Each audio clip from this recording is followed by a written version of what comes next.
Hello, my dear students. Welcome to Chem Caliber. So today we are going to discuss the last part of this chapter, that is abnormal colligative properties. Yes, normal colligative properties सारी complete हो चुकी हैं बेटा. चार important colligative properties under the normal category we have completed. अब देखो यही चार colligative property abnormal cases में repeat होने वाली है. बट पॉइंट ये है कि सोल्यूशन अब एबनॉर्मल बिहेवियर शो करेगा. एबनॉर्मल बिहेवियर शो करेगा. क्या मतलब है एबनॉर्मल बिहेवियर का? आप सभी को अगर याद हो बेटा, तो कंडीशंस क्या लेके चले थे हमने कंडीशंस ली थी कॉलिगेटिव प्रॉपर्टी शो होने के लिए. सॉल्यूशंस एक तो डाइल्यूट होने चाहिए, ठीक है. दूसरी बात है सल्यूट नॉन वोलेटाइल होने चाहिए, ठीक है. लेकिन एक तीसरी कंडीशन ये थी कि solute should not be dissociated और एसोसिएटेड इन सॉल्यूशन. मींस ऐसा कोई सल्यूट मत मिलाओ जो सॉल्यूशन में जाने के बाद या तो डिसोसिएट हो जाए या फिर एसोसिएट हो जाए. मींस डाइमर बना दे, ट्राइमर बना दे या कोई टाइप का पॉलीमर बना दे. क्योंकि इन केसेस में मींस ये नंबर 3 पॉइंट के केस में जब सल्यूट डिसोसिएट या एसोसिएट हो जाता है तो कॉलिगेटिव प्रॉपर्टी एबनॉर्मल हो जाती है. क्यों एबनॉर्मल हो जाती है? जरा याद करो डेफिनेशन क्या थी कॉलिगेटिव प्रॉपर्टी की. कॉलिगेटिव प्रॉपर्टी एक ऐसी प्रॉपर्टी होती है जो सल्यूट के अमाउंट पर डिपेंड करती है, नंबर ऑफ सल्यूट पार्टिकल्स पर डिपेंड करती है. सो आप डिसोसिएशन वाला कोई सल्यूट मिला रहे हैं या एसोसिएशन वाला कोई सल्यूट मिला रहे हैं तो एक्चुअल नंबर ऑफ पार्टिकल्स या तो एक्सीड कर जाएंगे या कम हो जाएंगे. क्या कहना चाह रहा हूं जरा समझो इस चीज को बेटा. जो है फॉर एग्जाम्पल आपने कोई डिसोसिएशन टाइप ऑफ सल्यूट मिला दिया है. You are dissolving some dissociation type of solute. Dissociation type of solute like NaCl मिला दिया. NaCl. सो NaCl मिलाने से क्या होगा बेटा? NaCl सॉल्यूशन में जाते ही वाटर के कांटेक्ट में आते ही ये आयनाइज हो जाएगा Na positive and Cl negative में, ठीक है. अब आप तो ये सोच रहे हो कि हमने एक पार्टिकल NaCl का मिलाया है. आपने एक पार्टिकल NaCl का मिलाया है या एक मोल NaCl का मिलाया है, बट एक्चुअल में सॉल्यूशन में जाकर ये दो पार्टिकल्स बना रहा है. एक सोडियम आयन के पार्टिकल बना रहा है और एक क्लोराइड आयन के पार्टिकल्स बना रहा है. मींस एक पार्टिकल के दो पार्टिकल्स कन्वर्ट हो गए, डिवीजन हो गए, स्प्लिट हो गए. सो होगा क्या? कॉलिगेटिव प्रॉपर्टी जो भी आपने पढ़ी थी, जैसे मैं चारों कॉलिगेटिव प्रॉपर्टी का फॉर्मूला लिखता हूं. फर्स्ट कॉलिगेटिव प्रॉपर्टी थी relative lowering in vapour pressure. Means P not minus PS divided by P naught, it is equal to mole fraction of solute. Second colligative property थी elevation in boiling point delta TB, it is equal to m dot kb. ठीक है बेटा. Number 3 colligative property थी depression in freezing point delta TF is equal to m dot kf. And fourth colligative property was osmotic pressure. Osmotic pressure P is equal to MRT. ये चारों का detail discussion कर चुके हैं. जिसने बेटा previous video नहीं देखे, पहले प्रीवियस लेक्चर्स प्रीवियस वीडियो को देख लें, उसके बाद इस वीडियो पे आए. अब इन चारों कॉलिगेटिव प्रॉपर्टी का वैल्यू आप निकाल रहे हैं. जैसे इस कॉलिगेटिव प्रॉपर्टी का वैल्यू निकालें तो वो इसके इक्वल होना चाहिए. इस कॉलिगेटिव प्रॉपर्टी का वैल्यू निकाले तो m डॉट kb के इक्वल होना चाहिए. जैसे इसी को डिस्कस करते हैं. एलिवेशन इन बॉइलिंग पॉइंट निकालें अब NaCl के केस में. अब आप फॉर्मूला यूज करें ये कंसीडर करते हुए कि हमने कुछ मोल NaCl मिलाए हैं. बट सपोज करो कि आपने कैलकुलेट किया, your calculated delta TB value. Calculated means आपके इस फॉर्मूले से जो कैलकुलेट होके आ रही है ये आया थोड़ी देर के लिए 3 degree Celsius. For example 3 degree Celsius आया एलिवेशन इन बॉइलिंग पॉइंट. अब सेम NaCl सेम अमाउंट को आपने प्रैक्टिकली ऑब्जर्व करके देखा, सॉल्यूशन में मिलाकर देखा, तो पता चला कि जो observed value of colligative property, observed value of elevation in boiling point, observed means practically observed, ये निकल के आ रहा है 6 डिग्री सेल्सियस. यानी आपका जो कैलकुलेटेड पार्ट है वो ऑब्जर्व्ड पार्ट से मैच नहीं कर रहा है, इक्वल नहीं बन पा रहा है. ये क्यों हो रहा है? नेचुरल सी बात है बेटा, जो एक्सपेरिमेंट आपको आंसर देगा, जो प्रैक्टिकल ऑब्जर्वेशन आंसर देगा, वो दो पार्टिकल के बेसिस पे देगा, और जो आपने कैलकुलेट किया वो सिंगल पार्टिकल के बेसिस पे कैलकुलेट किया है, सिंगल पार्टिकल के बेसिस पे कैलकुलेट किया है। सो चाहे डिसोसिएशन का केस हो, डिसोसिएशन के केस में क्या होगा कि जो ऑब्जर्व्ड वैल्यू है वो एक्सीड कर जाएगी। डिसोसिएशन के केस में जो ऑब्जर्व्ड वैल्यू है ऑफ कॉलिगेटिव प्रॉपर्टी वो आपके कैलकुलेटेड वैल्यू से ज्यादा हो जाएगी, ज्यादा हो जाएगी। और एसोसिएशन का केस आ गया, बताऊंगा अभी एग्जांपल्स हैं। जैसे कोई डाइमर बना दे रहा है, कोई ट्राइमर बना दे रहा है, तो डाइमर बनाने में क्या होता है, दो मॉलिक्यूल मिलकर सिंगल लार्ज मॉलिक्यूल में कन्वर्ट हो जाते हैं। दो मॉलिक्यूल मिलकर, जैसे यहां पर देखो, सपोज करो कि आपने double molecule of A B कोई कंपाउंड है, इसका मिलाया आपने। अब हो क्या रहा है सोल्यूशन में, इसका एक बिग मॉलिक्यूल बन जा रहा है A B whole twice, A B whole twice. Means आप कैलकुलेट करोगे ये सोच के कि हमने दो मॉलिक्यूल्स मिलाए हैं, लेकिन जो प्रैक्टिकल आंसर देगा वो सिंगल, ये सिंगल मॉलिक्यूल, अब ये टू नहीं है बेटा, यहां से मॉलिक्यूल की पहचान होती है, सिंगल मोल या सिंगल मॉलिक्यूल है। इस केस में भी जो observed value of colligative property होगी, ऑब्जर्व्ड वैल्यू ऑफ कोई भी colligative property out of 4, it will not be equal to your practically calculated colligative property. Sorry, your calculated colligative property, not practically, practically इसको बोलते हैं। Practically observed colligative property will not be equal to your calculated colligative property. Calculated मतलब formula लगा के जो calculate कर रहे हो, यानी फॉर्मूला जो है गलत वैल्यू दे रहा है। यहां पर क्या होगा कि फॉर्मूला आपको दो के बेस पे वैल्यू देगा, लेकिन प्रैक्टिकल आपको यहां पर एक पार्टिकल के बेस पे वैल्यू देगा। तो अल्टीमेटली ऑब्जर्व्ड वैल्यू की वैल्यू जो है कम हो जाएगी, ऑब्जर्व्ड कॉलिगेटिव प्रॉपर्टी कम हो जाएगी। सो ऐसे सिचुएशन के जितने भी केसेस होते हैं बेटा, ये सब एबनॉर्मल कॉलिगेटिव प्रॉपर्टीज में डील होते हैं। समझ में आ गया एबनॉर्मल क्या होता है? अब इन दोनों केसेस को, डिसोसिएशन और एसोसिएशन के केसेस को हम डिस्कस करेंगे डिटेल में कि कैसे हम अपने कैलकुलेशन को प्रैक्टिकल वैल्यू से मैच करा सकते हैं। क्योंकि हमारे पास प्रैक्टिकल तो है नहीं बेटा, हमें तो क्वेश्चन सामने आया हुआ है, सॉल्व करना है और राइट आंसर बताना है। ये अब राइट आंसर है।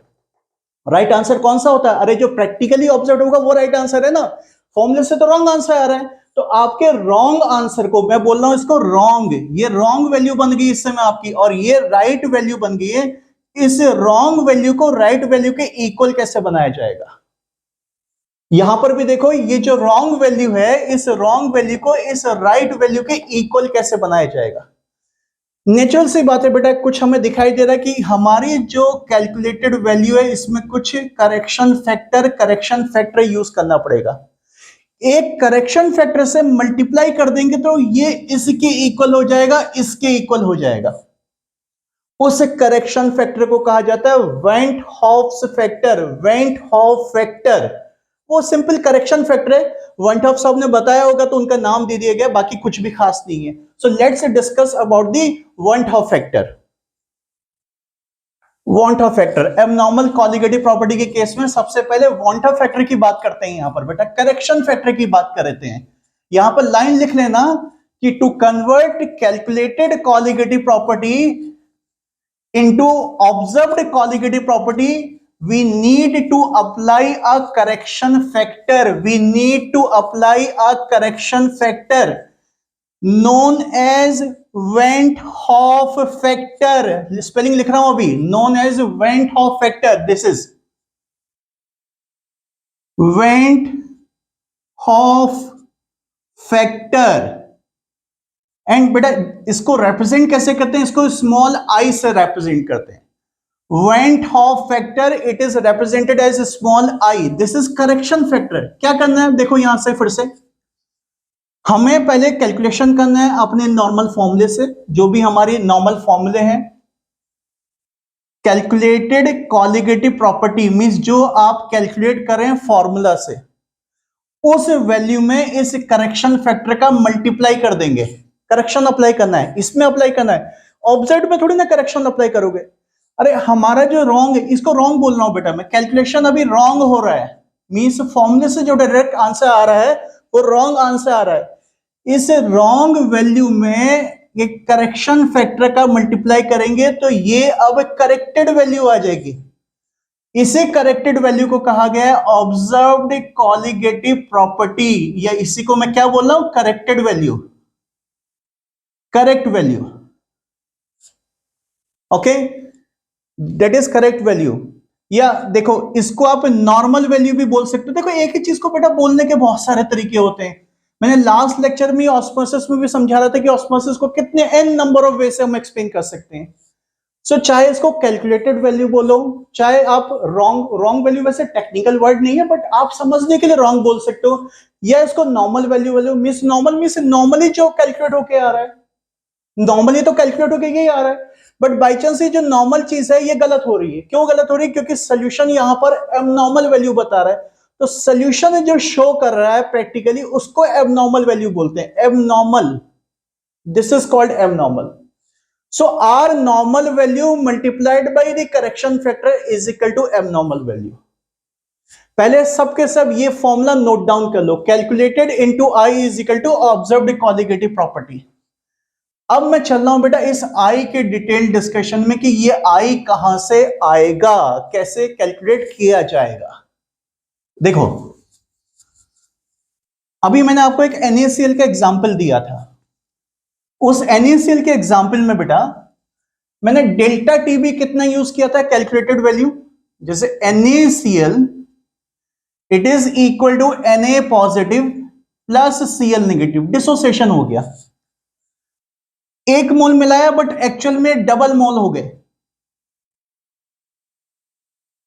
ये जो हम कैलकुलेट कर रहे हैं वो कैलकुलेटेड पार्ट यहां पर है, और ये प्रैक्टिकली ऑब्जर्व्ड पार्ट है जो एक्चुअल में बन के आ रहा है। So our calculated value of colligative property, suppose calculate कितना हो क्या आ रही है, 3 डिग्री सेल्सियस आ रही, m डॉट के बी फॉर्मूला से बेटा।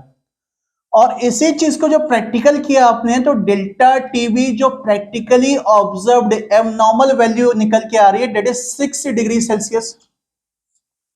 सो देखो जरा करेक्शन फैक्टर का वैल्यू कितना होगा, 3 में कितने का मल्टीप्लाई करोगे 6 बन जाए, सिंपल सी बात है 2 का।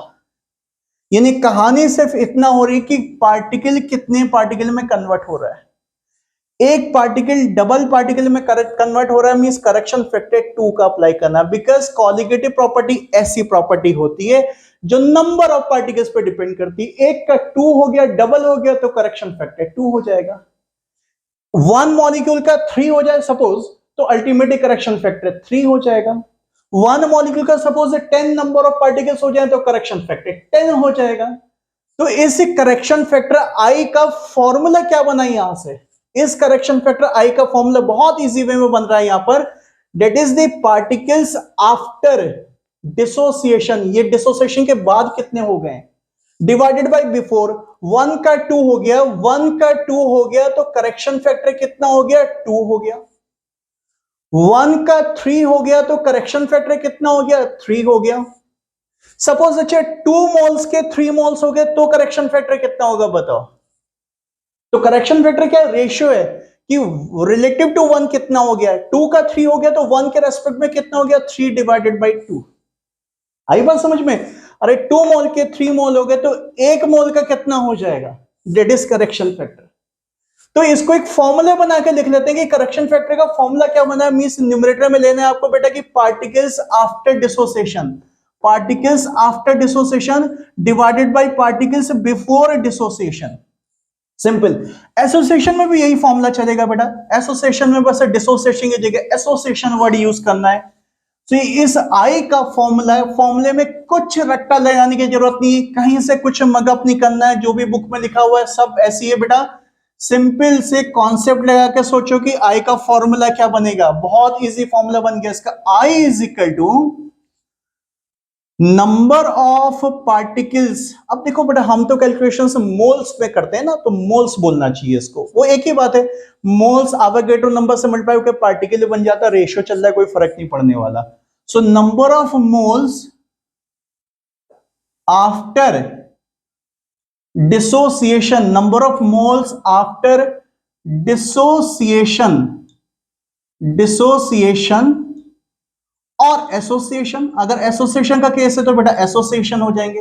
Number of moles after dissociation और एसोसिएशन। अच्छा किसके मोल्स, अरे सल्यूट के मोल जिसको मिलाया जा रहा है उसकी बात हो रही, उसी के चक्कर में तो सारा एब्नॉर्मल बिहेवियर हो रहा है कि वो डिसोसिएट या एसोसिएट हो रहा है। सॉल्वेंट से मतलब नहीं बेटा, सल्यूट के मोल की बात हो रही है। This divided by number of moles, solute के मोल्स बिफोर डिसोसिएशन और एसोसिएशन। यानी सिंपल बेटा, मेन वे ये याद रखो, आफ्टर डिवाइडेड बाय बिफोर, बस आफ्टर डिवाइडेड बाय बिफोर ये आई होता है, after divided by before. After कितने हो गए, और डिसोसिएशन से पहले या एसोसिएशन से पहले कितने थे, ओरिजिनली कितने थे जब सॉल्यूशन में मिलाए जा रहे थे। ठीक है, अब इस आई को अप्लाई करने का तरीका भी मैं आपको बताऊंगा। ये तो मैंने फॉर्मूला बनाया है, जिस फॉर्मूले को बनाने में कुछ भी मेहनत नहीं लगी, सिर्फ हमने ऑब्जर्व्ड और कैलकुलेटेड को कंपेयर करके देखा कि करेक्शन फैक्टर कैलकुलेटेड में अप्लाई होना चाहिए, कितना अप्लाई होना चाहिए वो ये आपको एक्सप्लेन कर दिया बेटा जो है। ठीक है, अब इस आई को अप्लाई कैसे किया जाएगा डिसोसिएशन के केस में और एसोसिएशन के केस में, दोनों केसेस को डिटेल में मैं लेके चलने वाला हूं। अच्छा, एक चीज और कर लेते हैं बेटा, जब आई का फॉर्मूला बना ही दिया तो डिसोसिएशन एसोसिएशन एक्सप्लेन करने से पहले इस आई को पहले हम क्या करते हैं, सारे जो कॉलिगेटिव प्रॉपर्टी के फॉर्मूले हमने लिखे थे ओल्ड फॉर्मूले, उसमें पहले से करेक्शन फैक्टर अप्लाई कर देते हैं। जैसे फर्स्ट कॉलिगेटिव प्रॉपर्टी क्या है आपके पास, relative lowering in vapour pressure, p not minus p s by p not is equal to mole fraction of salute.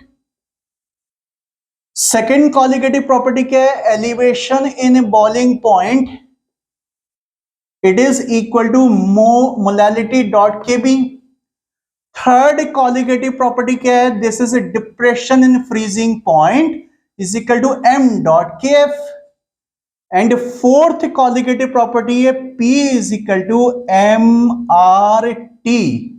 ये हमारे पास अब डायरेक्ट फॉर्मूला लगा के ये जो वैल्यू आ रही है कैलकुलेटेड वैल्यू है, इस फॉर्मूले से कैलकुलेटेड, इस फॉर्मूले से कैलकुलेटेड, इस फॉर्मूले से कैलकुलेटेड। इन्हीं कैलकुलेटेड वैल्यू को practically observe value means corrected value में कन्वर्ट करना, तो जो कैलकुलेशन कर रहे हो फॉर्मूले से उस फॉर्मूले में आई का मल्टीप्लाई कर दो, तो डायरेक्ट अब ये जो वैल्यू आएगी कौन सी वैल्यू होगी, ये प्रैक्टिकली ऑब्जर्व वैल्यू हो जाएगी। अरे इसमें थोड़ी ना मल्टीप्लाई करेंगे तो वैल्यू निकल के आ रही है, ये किसी चीज का वैल्यू है, और वैल्यू कैलकुलेट कैसे हो रही है, वो राइट हैंड साइड से हो रही है, राइट हैंड साइड का पार्ट है, यहां पर कुछ कैलकुलेशन करते हो, वैल्यू वगैरह रखते हो, मोल फ्रैक्शन निकालते हो, बोल देते हो वो आंसर है इसका। तो ये जो कैलकुलेशन करो इसे में आई का मल्टीप्लाई करना है, यहां पर भी बेटा ऑब्जर्व्ड वैल्यू में कन्वर्ट करना है, तो डायरेक्टली फॉर्मूले में आई का मल्टीप्लाई कर लो। इसको भी डायरेक्ट करेक्ट वैल्यू में कन्वर्ट करना है, तो फॉर्मूले में ही आई का मल्टीप्लाई करके रखो, और ये भी ऑब्जर्व्ड ऑस्मोटिक प्रेशर आएगा तो it should be multiplied by I. अब ये सारे फॉर्मूले करेक्टेड फॉर्मूले हो गए हमारे, यानी एग्जाम में जब क्वेश्चन आएगा एब्नॉर्मल का तो आपको पहला वाला आएगा तो ये यूज करना है, इसके लिए ये यूज करना है, फ्रीजिंग के लिए ये यूज करना है, ऑस्मोटिक प्रेशर के लिए ये यूज करना है। आपको समझ में आ गई बात बेटा? अब मैं आपको एक्सप्लेन करने चाह रहा था कि इस आई को कैलकुलेट कैसे किया जाता है, मतलब इस आई को अप्लाई कैसे किया जाता है डिसोसिएशन और एसोसिएशन के केसेस के लिए। सो देखो इसको कैसे कैसे अप्लाई किया जाएगा। यहां पर एप्लीकेशन ऑफ आई, आप हेडिंग लिख लेना application of I. Case number 1, first case, it is a dissociation case. For dissociation means ऐसा कोई सल्यूट मिला दिया है जो सल्यूट सॉल्यूशन में जाने के बाद क्या हो जा रहा है, डिसोसिएट हो जा रहा है। जैसे NaCl मिला दिया, KCl मिला दिया, KNO3 मिला दिया, मींस जो आयनाइज हो जाते हैं, डिसोसिएट हो जाते हैं। ऐसे सल्यूट के बाद केस नंबर 1 में कर रहे हैं। अब देखो बेटा यहां भी दो सब केसेस आते हैं, सब केसेस। मेन केस तो ये हो गया, सब केसेस क्या, हमें ये देखना पड़ेगा कि जो सल्यूट दिया है वो 100% ब्रेकडाउन हो गया है या less than 100% means partially dissociate हो रहा है। पढ़ा है ना आयनिक इक्विलिब्रियम में degree of dissociation, chemical equilibrium में पढ़ा होगा डिग्री ऑफ डिसोसिएशन, तो मैं उसी की बात कर रहा हूं बेटा, अल्फा की बात कर रहा हूं यहां पर। सो वो फिर से मैं आपको यहां पर अप्लाई करने सिखा रहा हूं क्योंकि बहुत स्टूडेंट्स यहां पर काफी मिस्टेक करते हैं। बहुत केयरफुली इस चीज को समझिए बेटा क्या होता है। So, इस डिसोसिएशन केस का first sub case number A बोल देता हूं, चलो this is number A. Means if solute is 100% dissociated, आप पूरा लिखना, सल्यूट इज 100% डिसोसिएटेड, तब क्या होगा? 100% डिसोसिएटेड। सो फॉर एग्जाम्पल जो भी सल्यूट दिया बेटा, सिंपल क्या करना है, जैसे NaCl के एग्जांपल में लेके चल रहा हूं, बहुत इजी एग्जांपल है। ये आपका ब्रेक डाउन हो रहा है Na positive Cl negative, means आपको क्या करना है, your step number 1 should be कि पहले डिसोसिएशन का इक्वेशन लिख लेना है। जो भी सल्यूट दिया उसके डिसोसिएशन का प्रॉपर बैलेंस इक्वेशन लिख लेना है। एल्यूमिनियम सल्फेट है, एल्यूमिनियम सल्फेट है, इसके प्रॉपर डिसोसिएशन का इक्वेशन क्या होगा? It will make it twice aluminium ion plus thrice sulfate ion। ये चार्जेस से कोई मतलब नहीं, इनसे कुछ नहीं होता, मेन ये है stoichiometric coefficient, moles, balancing moles. Proper balance equation लिखना है डिसोसिएशन का। अब इस केस में तो डायरेक्ट लग जाएगा i, after divided by before. After देखो क्वेश्चन में कितने मोल दिया, अब उससे मतलब नहीं। आई के कैलकुलेशन में बेटा अगर सिंगल सल्यूट क्वेश्चन में मिला रहा है, उसने कहा कि मैंने 3.5 मोल्स मिला दिए, तो थोड़ी देर के लिए उनको भूल जाओ। आई कैलकुलेशन आप नॉर्मल ये अज्यूम करके चलो कि हमने 1 मोल मिलाया है, 1 मोल मिलाया है, क्योंकि रेशियो है, रेशियो में कोई फर्क नहीं पड़ेगा। अगर 1 की जगह 2 मोल भी मिलाया होगा तो सारी चीजें डबल हो जाएंगी, 1 की जगह 3 मोल मिलाया होगा तो सारी चीजें ट्रिपल हो जाएंगी। तो आप अपने कैलकुलेशन को ज्यादा टफ मत करो। You assume that the initial mole is 1 mole if a single solute is getting dissolved into solution। अब एक से सिंपल यहां पर देखो राइट में कितना हो गया, बस उसको काउंट कर लो, 1 + 1 2 हो गया। तो NaCl के केस में I कितना हो गया? 2 हो गया।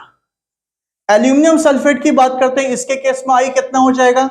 इसके केस में I हो जाएगा, देखो 1 मोल में ला रहे हैं, डिवाइडेड बाय 1 तो छोड़ ही दो, 1 का सीधे देखो यहां पर कितना हो गया, 2 + 3, यानी सिंपल कितना हो गया, 5 हो गया। मैंने बताया था आफ्टर डिवाइडेड बाय बिफोर, अरे डिवाइडेड बाय बिफोर 1 करके क्या करोगे, इसलिए तो बोला 1 लेके चलना, इजी हो जाएगा कैलकुलेशन, सिंपल रेशियो है, 5 आ गया। तो ऐसे केसेस में तो बेटा डायरेक्ट लिख सकते हो कि कितने आयंस बन रहे हैं, उन टोटल बैलेंसिंग मोल चेक कर लेना, डेट बिकम्स आई। ठीक है, अब इसका बी सब केस लेके चलते हैं। अगर लेस देन 100% डिसोसिएशन हो रहा है तब आई कैसे अप्लाई किया जाएगा? लेस देन 100% डिसोसिएशन के लिए आई कैसे अप्लाई करोगे? नाउ डिग्री ऑफ डिसोसिएशन जिंदाबाद, डिग्री ऑफ डिसोसिएशन जिंदाबाद, पढ़ा है ना सबने आयनिक इक्विलिब्रियम या केमिकल इक्विलिब्रियम में, तो वही चीज बेटा यहां पर होनी। देखो if a solute is less than 100% dissociated, less than 100% dissociated, less than 100% dissociated। अब लेस देन 100% है तो कुछ ना कुछ इसका डिग्री ऑफ डिसोसिएशन लेके चलना पड़ेगा। 20% ब्रेकडाउन हो रहा है, 50% ब्रेकडाउन हो रहा है, 90% ब्रेकडाउन हो रहा है, 10% ब्रेकडाउन हो रहा है। सो अल्फा लेके चलते हैं। अल्फा क्या होता है? Alpha is a degree of dissociation, DOD। This alpha is always percentage dissociation divided by 100 है। ये तो सिर्फ बच्चों वाली बात है, सबको पता होगा, सारे 12th के स्टूडेंट्स हो बेटा। जैसे 30% है तो 30 डिवाइडेड बाय 100 0.3 हो जाएगा, 50% है तो 50 डिवाइडेड बाय 100 0.5 हो जाएगा, 60% है 60 बाय 100 0.6 हो जाएगा। तो आप अल्फा का यूज करते हुए करेंगे क्वेश्चन बेटा। यहां पर देखो कैसे, चलो फिर से कोई एक एग्जांपल ले लेते हैं, या जनरल कोई भी एग्जांपल लेता हूं। सपोज सल्यूट इज A2B3, इसको समझ लो सीधे, ये डिसोसिएशन वाला सल्यूट है। अब ये पार्शियली डिसोसिएट हो रहा है, यू नो पार्शियल डिसोसिएशन का सिंबल है बेटा, ये इक्विलिब्रियम मेंटेन होता है ऐसे केस में। घबराओ मत, इक्विलिब्रियम पे पूरा का पूरा बात नहीं करना, सिर्फ एक छोटा सा DOD यूज करना है बेटा, ज्यादा कुछ नहीं यूज करना। So, इससे क्या बन रहा है, इससे डबल A बन रहा है और ट्रिपल B बन रहा है, means it is making 2 A ions and 3 B ions. अरे ठीक है, पॉजिटिव निगेटिव कर दो, कोई फर्क नहीं पड़ता। क्या करना है कि ये 3 पॉजिटिव होगा या 2 निगेटिव होगा, उससे कोई फर्क नहीं, अननेसेसरी की कैलकुलेशन मत करो बेटा। सो इससे चलो लिख लो, कुछ लोग कहेंगे कि क्या है ये बकवास, 3 पॉजिटिव और ये हो गया आपके पास से 2 निगेटिव। अब यहां पर आई अप्लाई करना है कि जैसे मैंने बताया था बेटा कि आप स्टार्टिंग में 1 मोल एज्यूम करोगे। देखो कैसे लेके, एट T = 0, दो इक्वेशंस लेते हैं, T = 0 एट इक्विलिब्रियम, सेम चीज यहां भी अप्लाई की जाएगी बेटा।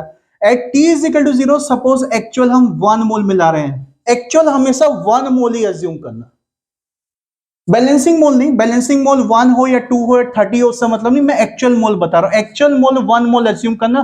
क्वेश्चन में कितना भी मोल क्यों ना दिया हो, अगर सिंगल सल्यूट है, हाँ एक से ज्यादा सल्यूट है तो ये काम मत करना, फिर तो एक्चुअल जितना मोल दिया वही लेके चलना बेटा, क्योंकि हम कौन होते हैं, सपोज दो सल्यूट से रिलेटेड क्वेश्चन आ गया और दोनों को 1 मोल एंड 1 मोल एज्यूम करने वाले, इक्वल इक्वल मोल एज्यूम करने वाले, ये तो किसी एक मोल के रेस्पेक्ट में जब रेशियो बनेगा तो एडजस्टमेंट हो जाएगा, कोई प्रॉब्लम नहीं आएगी। So let at T is equal to 0 means beginning में इसका एक्चुअल 1 मोल हमने यहां पर रखा है, तो ये कितना हो गया, 0 एंड 0 हो गया। अभी स्टार्ट हो रहा है। अब इक्विलिब्रियम मेंटेन होने पे एट इक्विलिब्रियम कंडीशन बेटा, सपोज इसका डिग्री ऑफ डिसोसिएशन अल्फा है, पता है ना डिग्री ऑफ डिसोसिएशन कैसे अप्लाई करते हैं, तो बताओ यहां पर क्या लिखूंगा, 1 माइनस अल्फा, यहां कितना हो जाएगा 2 अल्फा, 1 का 2 हो गया तो अल्फा का 2 अल्फा हो जाएगा, अरे 1 का 2 हो गया तो अल्फा का 2 अल्फा हो जाएगा, 1 का 3 हो रहा है तो ये अल्फा अल्फा जा रहा है, पूरा 1 नहीं जा रहा भाई, खाली अल्फा जा रहा है, अल्फा में से ये 3 अल्फा हो गया।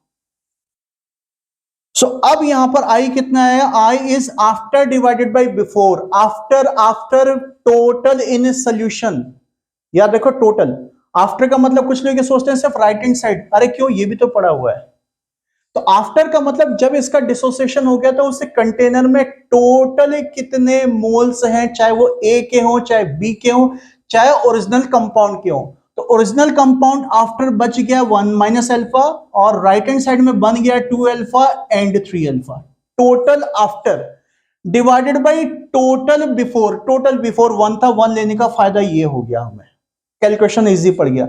So this way बेटा you will get a relation between I and alpha, क्या रिलेशन आ गया इस पर्टिकुलर एग्जांपल के लिए, I is equal to 5 alpha minus alpha means ये हो गया 4 अल्फा, 1 प्लस 4 अल्फा, अरे ये कोई फॉर्मूला नहीं है, ये तो पर्टिकुलर इस एग्जांपल के लिए रिलेशन निकल के आया बेटा, किसी में 1 प्लस 3 अल्फा आएगा, किसी में 1 प्लस 2 अल्फा आएगा, किसी में 1 प्लस 20 अल्फा आएगा, जो भी आएगा, मेन बात है कि ये आपको मैंने मेथड समझा रहा हूं, इस मेथड से आई और अल्फा में रिलेशन बनाना है, बस क्वेश्चन में जितना अल्फा का वैल्यू दिया होगा बेटा यहां पर पुट डाउन कर देना है और आई कैलकुलेट करना है, और आई को अप्लाई कहां पर करना है, फॉर्मूले में जो अभी मैंने करेक्टेड फॉर्मूले लिखे थे ना पहले, उन सब में अप्लाई कर देना, आंसर जो भी आएगा वो करेक्टेड आंसर आ जाएगा वहां पर, ठीक हो गया। अब चलो बात करते हैं एसोसिएशन के केस के, दोनों सब केसेस, एसोसिएशन में इसको कैसे अप्लाई किया जाएगा, for association how to apply this, association how to apply this, now case number 2, association, solute is associated, solute के लिए बात चल रही है सब, solute is associated, association, again बेटा इसके दो सब केसेस, सब case number A, if a solute is 100% associated, 100% associated, इसका क्या करोगे, और दूसरा सब केस बताऊंगा जब लेस देन 100% एसोसिएटेड होगा।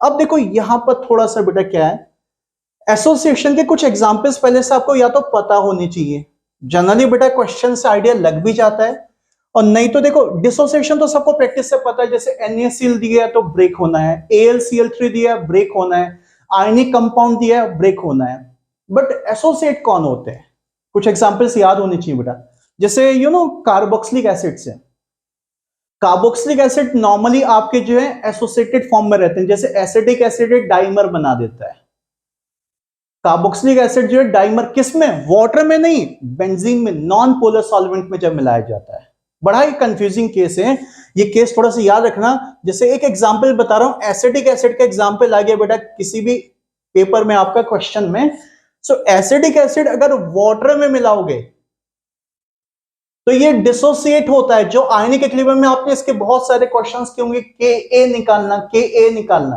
या इससे रिलेटेड बहुत सारी बातें की होंगी, और अगर यही चीज किसी non polar solvent like benzene में मिला दिया आपने, इसका नेचर बदल जाता है बेटा, ये डाइमर, नॉर्मली डाइमर बना देता है, वैसे कुछ और भी बन सकता है बट नॉर्मली ये डाइमर बना देता है, तो एक तो एग्जांपल मैंने बता दिया, ऐसी एक और एग्जांपल बताता हूं, सपोज फिनॉल, फिनॉल भी बेटा जो है अगर बेंजीन में मिलाओगे ना, बेंजीन में, तो ये भी आपका नॉर्मली डाइमर बना देता है, बट यही चीज वाटर में मिलाओगे तो डिसोसिएट हो जाता है। तो कुछ एग्जाम्पल बेटा आप याद रखो, जैसे 2 एग्जाम्पल तो मैंने बता दी, बाकी क्वेश्चंस की प्रैक्टिस करोगे तो और एग्जाम्पल्स मिल जाएंगे। और कभी कभी ऐसा भी होता है, क्वेश्चन देख के आइडिया लग जाता है कि ये डाइमर का केस है, ये ट्राइमर का केस है, किस टाइप के मर का केस है। समझ में आ रही बात आपको? तो पहले ये जरूर आइडेंटिफाई कर लेना कि is this case of a dimer और ट्राइमर और व्हाट काइंड ऑफ मर। सो चलो मैं पहले डाइमर इसमें समझा देता हूं, सेकंड सब केस में ट्राइमर भी एक्सप्लेन कर दूंगा। फॉर एग्जाम्पल हमें कोई ऐसा कंपाउंड दिया है, ऐसा कोई सल्यूट दिया है जो डाइमराइज हो रहा है, डाइमराइज हो रहा है, तो उस केस के लिए, उस सब केस के लिए आई कैसे अप्लाई किया जाएगा। फॉर एग्जाम्पल मैं डाइमर का केस ले रहा हूं बेटा, डाइमराइज हो रहा है, तो क्या करना है, देखो suppose compound is A B, compound आप कुछ भी हो, उस कंपाउंड से कोई फर्क नहीं पड़ता क्योंकि ब्रेक डाउन नहीं करना। कंपाउंड के फॉर्मूला तब मैटर करता है जब ब्रेक डाउन करना, तो देखना पड़ता है यहाँ पर 2 है, यहाँ पर 3 है, या क्या चीज है। अभी यहां पर कुछ भी हो, कोई फर्क नहीं पड़ने वाला। अब देखो अगर डाइमर का एग्जाम्पल होगा बेटा, तो क्या करोगे आप, बैलेंसिंग मोल इसके 2 लेके चलना, बैलेंसिंग मोल, एक्चुअल नहीं बोलना, बैलेंसिंग मोल, स्टोइकियोमेट्रिक कोफिशिएंट्स 2 लेके चलना। और राइट हैंड साइड में क्या करोगे, इस कंपाउंड के फॉर्मूले का होल ट्वाइस कर देना है, बस। अगर ट्राइमर है तो यहां पर 3 लेके चलना और यहां पर कंपाउंड होल थ्राइस कर देना। इसका मतलब यह कि 2 मॉलिक्यूल का 1 मॉलिक्यूल बन गया है। यहां पर क्वेश्चन में कितना मोल दिया मैंने बोला उसको भूल जाओ, ये तो बैलेंस मोल, बैलेंसिंग इक्वेशन बनाने का तरीका बता रहा हूं। डाइमर में से, ट्राइमर में यहां 3 से स्टार्ट होगा, पेंटामर में यहां पर 5 होगा और यहां पर होल 5 बन जाएगा। अब आई अप्लाई करते हैं, आई आफ्टर डिवाइडेड बाय बिफोर। अब ये 100% वाले केसेस चल रहे हैं बेटा, अभी 100% एसोसिएट हो गया है, तो कुछ सोचता ही नहीं, अभी अल्फा का कोई कॉन्सेप्ट ही नहीं है। सिंपल बैलेंसिंग मोल चेक करो, राइट हैंड साइड के total balancing mole divided by left hand side के total balancing mole, after divided by before, after is 1, before is 2, i हो जाएगा हाफ। तो डायरेक्ट बदल सकते हो, ट्राइमर के केस में आई कितना हो जाएगा, 1/3। टेट्रामर के केस में आई कितना हो जाएगा, 1/4। तो जिस टाइप का भी मर दिया है, अल्टीमेटली यहां पर बेटा वो एन आ जाएगा, जितना भी दिया हुआ है आई डायरेक्ट आ जाएगा। ये तो बहुत इजी केस हो गया, ये डाइमर ट्राइमर मींस 100% एसोसिएशन वाला केस हो गया। अब मैं आपको बताता हूं बेटा कि लेस देन 100% के लिए कैसे अप्लाई किया जाएगा। नंबर बी सब केस है इसका, नंबर बी सब केस है for less than 100% association. B sub case, if solute is less than 100% associated, less than 100% associated। Again वो देख लेना बेटा कि डाइमर है या ट्राइमर है या कौन सा मर है, ठीक है। अब यहां पर सपोज मैं ट्राइमर का एग्जांपल आपको एक्सप्लेन कर देता हूं। फॉर एग्जांपल ट्राइमराइजेशन, ट्राइमराइजेशन में कैसे अप्लाई किया जाएगा। फॉर एग्जांपल ट्राइमराइजेशन, अब इसमें कैसे अप्लाई करेंगे भाई, सल्यूट के अब कितने मोल लेके चलोगे, balancing mole, not actual mole, balancing mole. Trimer है तो 3 लेके चलना, और राइट हैंड साइड में ये होल थ्राइस हो जाएगा, होल थ्राइस हो जाएगा। टेट्रामर है तो 4 लेके चलना, होल 4 हो जाएगा बेटा। ये ट्राइमर के लिए केस हो रहा है, ये आपका बैलेंसिंग मोल। सो यहां पर ये 1 बैलेंसिंग मोल में कन्वर्ट हो गया। अब फिर से अप्लाई करते हैं, T is equal to 0 moment, T is equal to 0 moment, T is equal to 0 moment पे कितना लेके चलना, एक्चुअल मोल। मैं बार बार बोल रहा हूं एक्चुअल मोल 1 अज्यूम करना, आई कैलकुलेट करने के लिए, आई कैलकुलेट करने के लिए। बैलेंसिंग मोल डिपेंड करेगा कौन से टाइप का आप यहां पर इक्वेशन लिखना चाहते हैं, ट्राइमर या डाइमर का। अब at T is equal to 0 actual mole 1 mole assume कर रहे हैं हम। सो ये हो गया 0। जब इक्विलिब्रियम मेंटेन हो जाएगा थोड़े टाइम के बाद, सपोज इसका degree of association, degree of association, अरे वही चीज है जैसे डिग्री ऑफ डिसोसिएशन होता है, डर क्यों रहे हो, सेम चीज है। क्या फर्क पड़ गया एसोसिएशन और डिसोसिएशन बेटा इधर उधर करने से। तो डिग्री ऑफ एसोसिएशन मींस जो भी काम हो रहा है उसका degree of that particular reaction दिया हुआ है आपको। So it is alpha. तो अब बताओ यहां पर कितना लिखूं मैं, 1 माइनस अल्फा या 1 माइनस 3 अल्फा या 1 माइनस अल्फा बाई 3 या 3 माइनस अल्फा, कुछ और क्या लिखना चाह रहे हो बताओ यहां पर, सोचो जल्दी से। आप सबने पढ़ रखा है इक्विलिब्रियम के टॉपिक में। डिग्री ऑफ डिसोसिएशन या डिग्री ऑफ एसोसिएशन का मतलब है कि 1 में से कितना चले गया।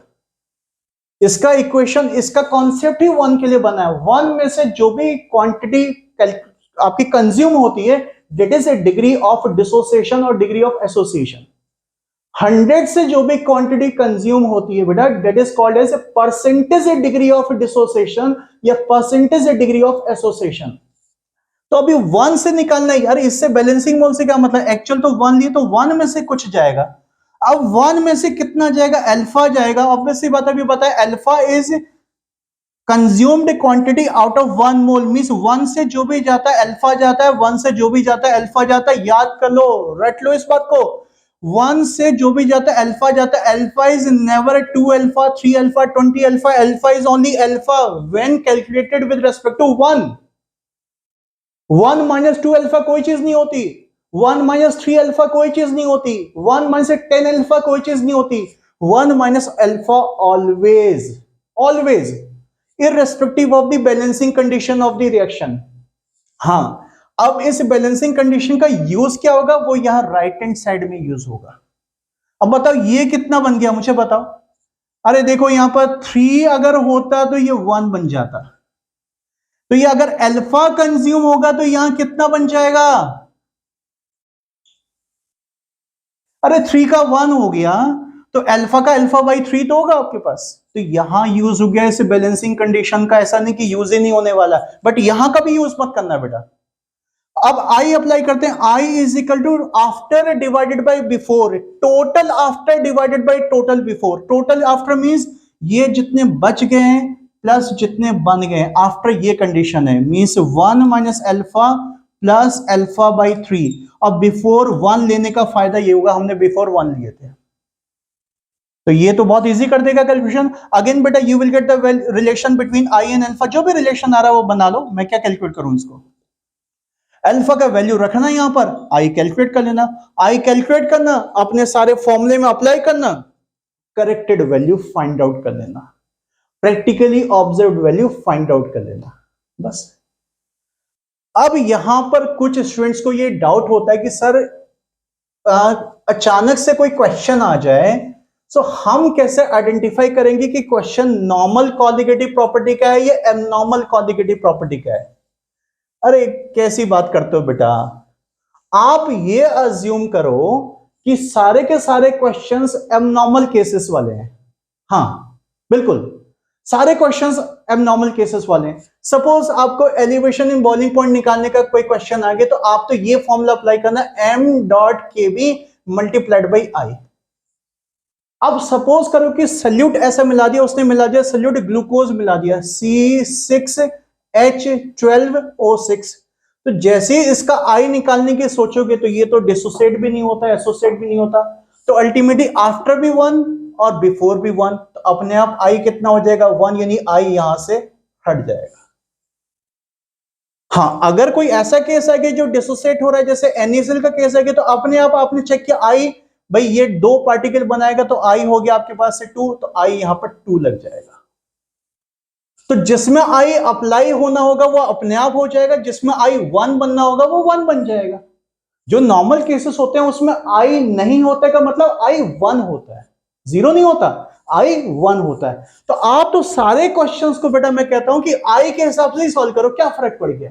तो जहां जहां जैसे ग्लूकोज का केस आ गया, शुक्रोज का केस आ गया, यूरिया का केस आ गया, केन शुगर का केस आ गया, ये कुछ ऐसे सल्यूट होते हैं जो नीदर डिसोसिएट होते हैं नॉर एसोसिएट होते हैं, तो उनके लिए अपने आप आई 1 बन जाएगा, 1 बन जाएगा।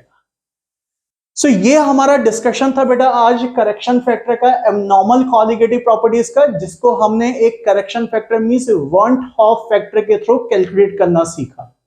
बहुत इजी कैलकुलेशन है। अब क्वेश्चंस को सॉल्व करना आपका काम है बेटा, जितनी भी हो सकती है, मैं बार बार बोलता हूं प्रैक्टिस करते रहिए, करते रहिए।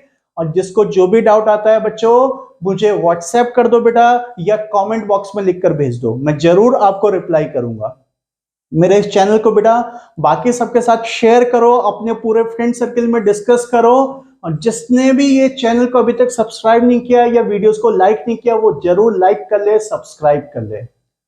नेक्स्ट लेक्चर में बेटा हम नेक्स्ट मेन टॉपिक अगले नए चैप्टर के साथ बात करेंगे। नया चैप्टर स्टार्ट होने वाला है इलेक्ट्रोकेमिस्ट्री। यस, अगले लेक्चर में इलेक्ट्रोकेमिस्ट्री का डिस्कशन हो गया। बहुत इंपॉर्टेंट चैप्टर है, जरूर उस वीडियो को आपको देखना है। ठीक है, thank you, God bless you.